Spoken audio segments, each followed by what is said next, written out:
Honestly, one of the most intimidating aspects of homeschooling is the thought of trying to cover every single subject, every single day for each child individually.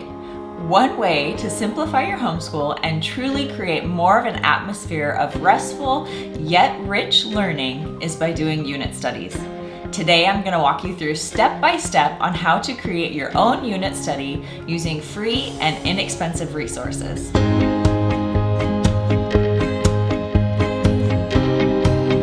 Hi, I'm Erin. I'm a homeschooling mom of 4 kids ages 4 to 11. We just finished our 6th year of homeschooling, and I thought it'd be fun to show you how we've covered subjects like health, science, history, using a unit study approach over the last few years. If you're new to homeschooling, a unit study is basically where you choose a topic, for example, Western pioneers, and you study just that topic for a period of time, usually incorporating aspects from all of your school subjects like history, geography, science, writing, and art, all around that one topic. In the traditional school setting, this would be known as cross-curricular studies. This is very different from traditional school or even traditional homeschooling, where you might have a different curriculum for every single subject, and none of them really relate to each other. A couple of big benefits of doing lessons this way is that it really allows your children to make real-world connections to what they're studying. When they see how geography relates to major events in history that took place there, and then they can tie in language arts by writing about what they learned and learning sentence structure as they do that, and so on. Unit studies allow you to slow down and be able to dive deep into learning about that one topic, which enables mastery in the subject rather than just covering surface level information. It's also a great way to be able to incorporate all of your children into family style lessons, where you're all learning about the same things together, yet having different expectations for your children based on their age and ability levels. Before we jump in, make sure you hit that like button and subscribe to my channel. My next video is going to be a walk through one of the unit studies that we completed this last year, with all of the resources that we used and projects we did, so that you can see what it's like to actually do a unit study, and you can even use those resources if it's something that you want to replicate in your own home. I have a free unit study lesson plan PDF download available in the description below that you can use to help you out in planning your own unit study. To be honest, guys, I just made this printout for the video. I'm not usually organized enough to have something this fancy for myself. So I just randomly make notes on pieces of paper and backs of envelopes, whatever I find laying around. Anybody relate? Anyway, so number 1, the first thing you want to do is ask your kids what they want to learn about. I'm a huge proponent of interest-led learning.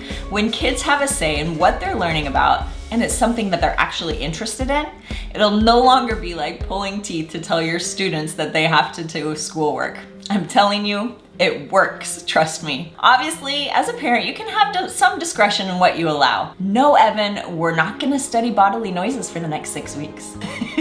But hey, we can do a unit on the human body and learn out why our bodies make those noises. Boom. Once you have your topic picked, choose how long you think it's going to take you to adequately cover that subject. Some natural time periods are 1 month, 6 weeks, or 12 weeks. In Washington, where we live, we're required to teach 180 school days per year, which breaks down nicely into 9 1-month units, 6 6-week units, or 3 12-week terms. I've generally planned out a year in 6 6-week units with a week of break in between each subject. This allows us to have breaks from school all year long, and I love that part of it. Number 3 is to pick your starting date. It's sometimes nice to be able to tie in the units based on the time of year. For example, you could plan a lovely study on the Pilgrims for the month of November. Or maybe your kids want to learn about survival skills. You could plan a unit for May when plants are starting to produce edibles so you can go foraging, or plan a camping trip to practice starting fires and other survival skills. Yes, this can count as school. For real. The next section on the printout is for resources. So here's where you want to go through your personal library and see if you already have any books and materials that you can utilize, and write them down here. The next one is resources I need. So here you want to make a list of books or supplies or videos or anything that you might be able to borrow from a friend or check out from the library, which is every homeschooler's second home, right? or things lastly that you might actually need to purchase. There are a lot of amazing educational videos on YouTube and Amazon and Netflix that might tie into the subject matter, or even on Pinterest you can find resources. So make sure you just make some notes of things that you want to tie in, and it's truly amazing how much our kids can learn by watching a little video every now and then. Really, it's okay. Moving on down to activities. Most kids absorb information really well by hands-on activities, experiments, or projects. Try to find an activity you can do once a week, or at least a few times over the course of your study. For example, lap books are a good option that many homeschoolers do, where kids create a display folder that's filled with little mini books and artwork and little pieces of information that they've learned about the subject that you're studying. Another example is to tie in food from the region or the time period that you're learning about and tie that into your snack time. Will you have your kids complete a writing project or make a display board at the end of the unit? What about science experiments that you can incorporate?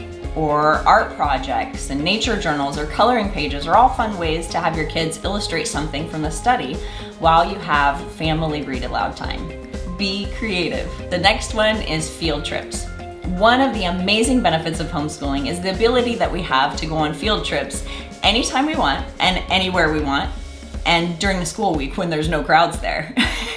So is there somewhere local that you can go to learn more about your chosen subject and see it in person? Can you plan a family vacation to go visit the places that you learned about? Is there a museum with an exhibit that ties into your lessons? Can your kids meet and interview someone with firsthand experience with what you just learned about? There are all kinds of options out there. Lastly, objectives and notes. Here's where you just want to jot down your main goal for this unit study and any other notes you might want to remember as you go through it. So there you go. You've planned your first unit study. I'd love to hear how it goes, so come back and let me know later. Also, I'd love to hear from you. Have you tried a unit study approach? If so, what's your favorite part of doing lessons this way? If not, what topic would you choose if you were going to try a unit study yourself? Comment below and let me know. This approach has worked really well for us, and I hope that you enjoy it too. I hope this video was helpful for you. If you enjoyed it, please give me a thumbs up below and make sure to subscribe for more videos like this. And especially remember to check back next week for my video walking you through our Western Pioneer unit study that we did this year. Thanks so much for watching. May you find joy and peace in your homeschool journey. Bye.